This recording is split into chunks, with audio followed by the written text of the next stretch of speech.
Este ano foi um ano maravilhoso, bem diferenciado.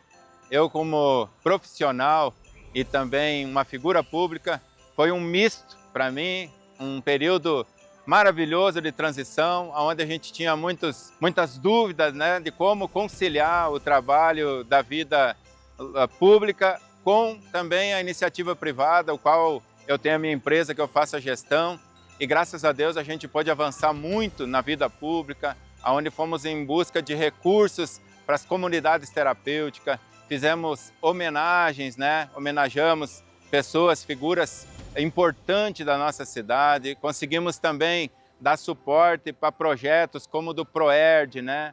Apoio, tivemos também conhecendo o projeto do Bombeiro Mirim e também apoiando, buscando apoio, né? Na Assembleia Legislativa e também em Brasília, né? Com os nossos deputados. Então foi um ano assim de bastante trabalho, de bastante desafio, mas eu considero assim um ano maravilhoso, um ano vitorioso. Natal chegando, né? E a gente renovando as esperanças, as expectativas.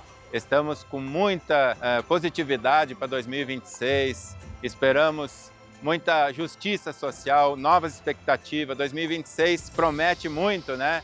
E nós desejamos que o espírito, né, de Natal traga saúde para as pessoas, traga paz, traga alegria, que a essência do Natal possa ser verdadeira, que 2026 possa ser muito melhor do que foi o 2025. Nós temos que refletir e ser grato até pelas simples coisas. Como eu sempre digo, eu sou grato a Deus até mesmo por aquilo que a gente não gosta muitas vezes, mas Ele tem nos dado graça, tem nos ajudado a superar. Então, esperamos aí um 2026 abençoado, com muitas expectativas de coisas boas. Tudo de bom, sucesso, feliz 2026!